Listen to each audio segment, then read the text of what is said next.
Hi, Assassins. I'm Brooke. And I'm Cami. Welcome to Bookish Realms. We're just two girls who can't stop talking about fantasy books. Welcome to our special episode, The Reveal. If you don't know what's revealed at the end of Crown of Midnight, please do not continue.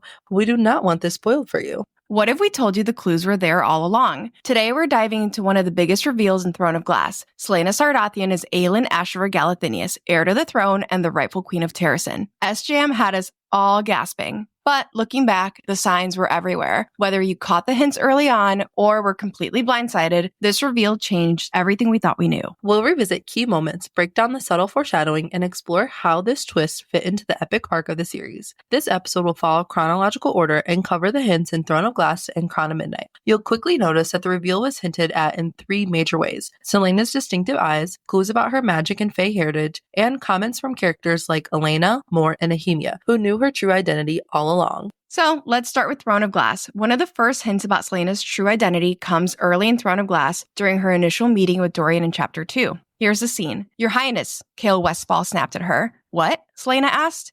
"You will address him as Your Highness." Selena gave him a mocking smile and then returned her attention to the prince. At first, this seems like just another example of Selena being sassy and dismissive. But if we look closer, when Cale says, "Your Highness," Selena's reaction is, "What?" It isn't confusion about being corrected. It's because, for a split second, she thinks he's talking to her. This is so subtle, but so smart. Even though Selena has buried her identity as Aelin deep down, there are still moments when it bubbles up. That instinctive reaction to being referred to as Your Highness shows us that she is connected to her identity as the rightful queen of Terrasen. It's the kind of detail that we literally skip over at first, but completely changes on a reread. What seems like a throwaway line is actually one of the first breadcrumbs leading to the huge reveal at the end of Crown of Midnight. Another big hint about Selena's true identity comes from her eyes. Described as turquoise with a ring of gold, they're not just striking, they're a trademark of the Ashriver bloodline. This clue is dropped early in Throne of Glass when Dorian meets Selena. He notices them almost immediately and says, "What remarkable eyes you have." It seems like a simple compliment on a first read, especially since Dorian is such a huge flirt, but knowing what we do now, it's so much more. Her eyes are a direct connection to her heritage, a physical trait that ties her to her family and ultimately to Terrasen. Dorian's comment isn't a one-off either. He continues to notice her eyes throughout Throne of Glass and Crown of Midnight, probably more than any other character. It's as if, even without knowing her true identity, he's subconsciously drawn to this part of her that reveals who she really is. For the sake of time, we won't call out every time someone notices her eyes, but trust us, they get mentioned a lot. We'll point out a few more times when her eyes come up and obviously break down the Ashriver Eyes poem, but we love how something as small as a character's physical description can hold so much weight in the story. Her eyes aren't just unique, they're a symbol of her lineage, her magic, and the destiny she's been trying to avoid. This next moment drops a huge hint about Selena's connection to magic. It's wild that it comes so early on in Throne of Glass. Here's the quote.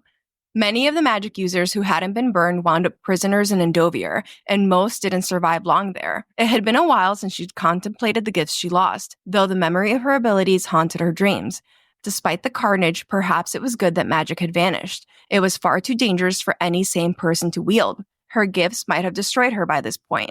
In just a few sentences, two things are confirmed. Selena had magical gifts and lost them, and her magical gifts were powerful enough to potentially destroy her. Even though magic has disappeared, the memory of her abilities still lingers, haunting her dreams. This is such a clear clue about who Selena really is and what she's capable of. The final hint we'll touch on in Throne of Glass is Elena's persistent attempts to connect with Selena, which began on what we all thought was Sam Heughan, but is actually Samhain, a night when the veil between worlds is thin. Knowing what we do after the reveal, we realize Elena isn't just guiding Selena out of duty, she's one of her ancestors. She's Elena Galathinius Haviliard. This connection becomes especially clear after the final duel when Selena pauses in the hallway and says, "Thank you for saving my life."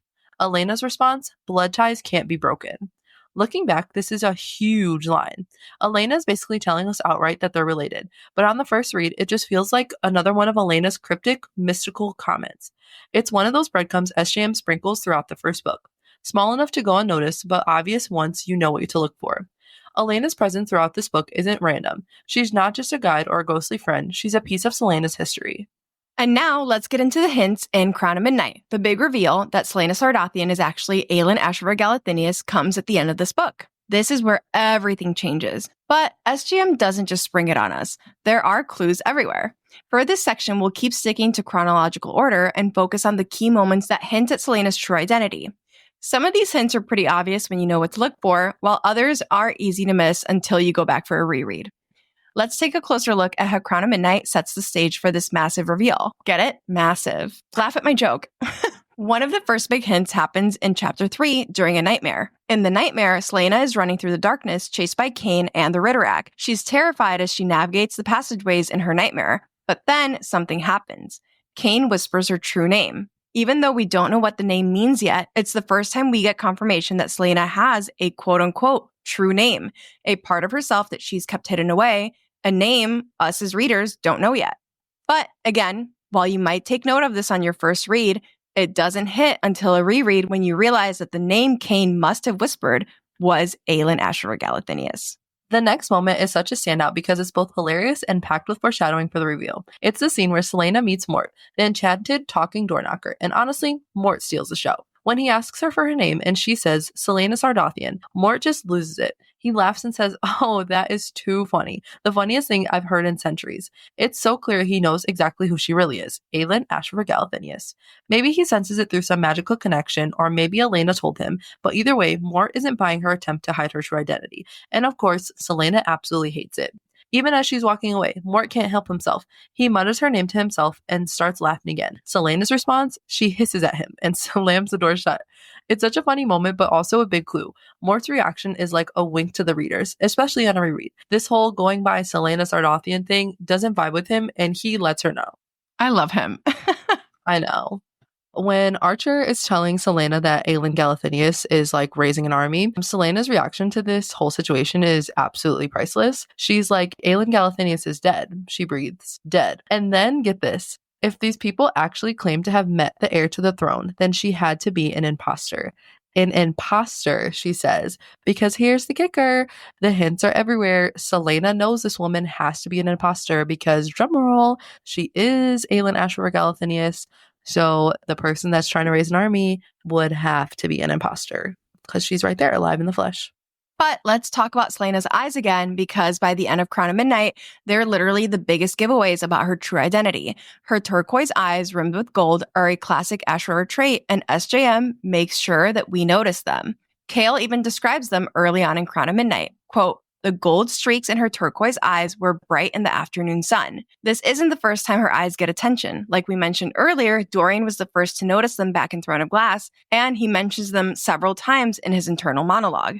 Now, Kale's noticing them too, and it feels like the hints are starting to stack up. What's even more interesting is how aware Selena is of her eyes and what they could reveal. She makes a point to avoid eye contact with the king, clearly worried that he might recognize them. Quote, "Though she tried to avoid looking at the king, every time she did steal a glance at him, she wondered why he bothered attending these events when he could do away with this nonsense altogether." On a first read, this does feel like nothing, just Selena's usual snark about the king. But in hindsight, it really does become obvious. Kale even puts it together later, realizing that her avoidance wasn't just defiance, it was fear. Her eyes are the one thing she can't hide, and they're a direct link to her lineage. As we move into the second half of Crown of Midnight and approach the reveal, the hints about Selena's Fae heritage become more and more frequent. Her reactions, abilities, and even the way others describe her shift in a way that hints at her Fae characteristics. One of the first moments comes during her grief-fueled attack on Kale after Nehemia's death. And then she was snarling like some kind of wild animal as she snapped for his neck. That word, snarling, and the comparison to a wild animal stands out. This isn't the composed, calculating assassin we've come to know. It's something untamed and primal, hinting at her Fae side. Dorian also notices this change, reflecting later, and when she'd hissed at him, he'd seen something so savage in her eyes that he shuddered. Hissed and savage reinforced this shift. These aren't words you normally use to describe a human. Again, they paint her as feral, almost predatory. It's a subtle but consistent pattern of language that connects to the traits of the Fae we'll learn more about later. Even Kale picks up on it, marveling at her seemingly inhuman abilities. Quote, "I've never seen anyone move like she did. I've never seen anyone run that fast. Dorian, it was like I found a horse within seconds of her taking off, and she still outran me. Who can do that?" The answer, of course, is no ordinary human. Like, no one could outrun a horse. This moment hints at Selena's Fae blood somehow coming out in a moment of extreme emotional stress, even though the tower's suppressing magic are still active. Together, these descriptions, snarling, hissing, savage, predatory, build a clear picture of something inhuman bubbling to the surface. By the time Selena shifts when she runs into the portal, we've seen her described in this way so many times, and it does make that moment click together so well. As Selena processes her grief, fire also becomes a reoccurring motif, growing more frequent and significant as we approach the reveal of her identity as Aelin Asher Regalithinius. One subtle moment happens as she sits in front of the fire. Quote, "The shadows in the room grew, and the embers seemed to breathe as she watched them, breathing with her, pulsing with each heartbeat. This is such a quiet yet powerful moment. The fire seems to move in sync with her, hinting at an unconscious connection to the element. Selena hasn't accessed her fire magic in years, but the scene reminds us that it's still a part of her, lying dormant. Her relationship with fire is complicated. It's tied to trauma, the loss of her family, the destruction of her home, and her inability to control it when she was younger. Fire is both a source of her power and a painful reminder of what she's lost." Kale also begins piecing together Selena's true identity, starting with the funeral song she sings after Nehemia's death. The song, in a language he doesn't recognize, triggers something in him. It's a slip, a moment where Selena lets her guard down, and Kale notices. He reflects on this. Quote, "She was hiding something, a secret she kept locked up so tight that only the horror and shattering loss of that night could have made her slip in such a way." This is the moment when Kale starts digging into her lineage, and he learns that the song is tied to Terrasen's nobility. It's the first big clue that connects Selena to something far greater than just her identity as an assassin. Kale also acknowledges something he's always suspected. Selena Sardathian isn't her real name. He realizes that the grief and rage she felt after Nehemia's death came from a deeply personal place, tied to her past and the loss of her own parents. And as we've talked about earlier, her behavior during this time, feral, animalistic, is yet another hint at her Fae heritage. And as Selena crosses into the portal realm, her Fae side and magic are both revealed. Here's the quote from Kale's POV. "From the corner of his eye, Kale saw her coming, the ancient sword in her hands, and her face set with feral rage. The moment she burst through the portal, something changed. It was like a fog had vanished from her face. Her features sharpening, her steps becoming longer and more graceful, and then her ears shifted into delicate points. She roared, revealing elongated canines, and the sound was unlike anything he'd ever heard. There was nothing human in it. Because she wasn't human, Kale realized, gaping up at her from where he still crouched over Fleetfoot. No, she wasn't human at all. Selena was Fae. This moment reveals so much. Crossing into the portal realm triggers her phase shift, something she hasn't experienced in over a decade. It's also the first time we see her magic, fire and flame." From Selena's perspective, we get this. Quote, "She knew the shift had happened because it hurt like hell. A flash of blinding pain as her features ripped free of the hold that hid them. The demon lunged, and she plummeted into the well of power that was suddenly overflowing inside of her. Magic, savage and unforgiving, erupted out of her, punching into the creature and sending it flying. Flame, years ago, her power had always manifested as some sort of fire. She could smell everything, see everything. This is the first time we see both her Fae form and her magic. It's raw, it's overwhelming, and it's completely untamed. At this moment, Selena becomes much more than an assassin. Later, she reveals to Kale that her great-grandmother was Fae, which becomes a key clue for him as he tries to put together all of her cryptic clues. It's super interesting, too, that we learn about Selena's Fae side and her magic before we learn that she's Aelin. It really does add so many layers to this reveal. And finally, the reveal. Let's dive into the moment, the reveal that Selena Sardathian is actually Aelin Asher Regalithinius, the lost queen of Terrasen. This is hands down one of the best reveals in any book we've ever read. It starts with an emotional info dump on the docks as Selena and Kale say their goodbyes, as he's convinced the king to send her off to Wendelin. Selena tells Kale everything she can in the short time they have. Kale is overwhelmed, but Selena trusts him with one final, devastating clue. Quote, "And then she did the most reckless thing she'd ever done in her life. She stood on her toes and whispered the words into his ear. The words that would make him understand why it was so important to her and what it meant when she said she would return. And he would hate her forever for it, once he understood."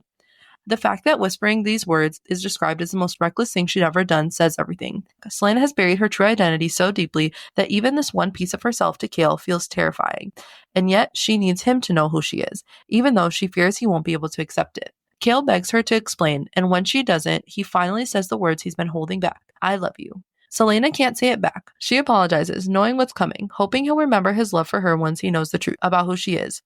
Now, what did she whisper? It's a date. The day her parents were assassinated. The same day she snapped at Endovir the previous year, and the same day she fled Rifthold to grieve in the forest. Kale goes back to the castle and starts putting the pieces together. Earlier, Dorian had left genealogy records in Selena's room, and now they're the key to unlocking her secret. Kale realizes the date she whispered is the same day King Orlin Galathinius, his nephew, and heir Ro Galathinius, and Ro's wife, Evelyn, were murdered. The record notes that Aelin's fate was unknown. Kale digs deeper, learning that Evelyn's maiden name was Ashriver. Evelyn had come from Wendelin, had been a princess of the king's court.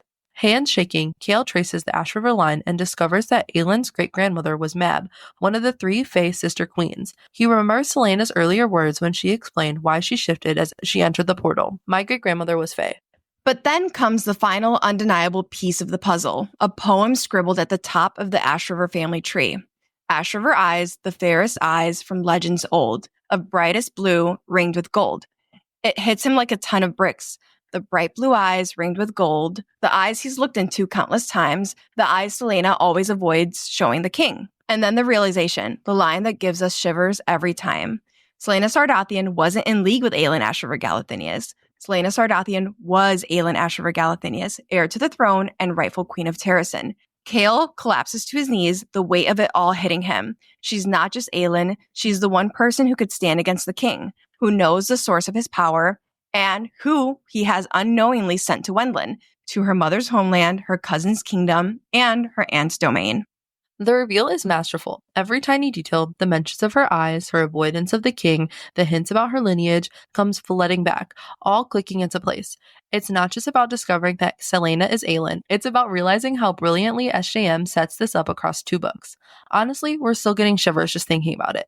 And there's something so powerful about spending 2 books getting to know a character only to realize she's a queen. The queen. And now we'll share just some final thoughts about this reveal.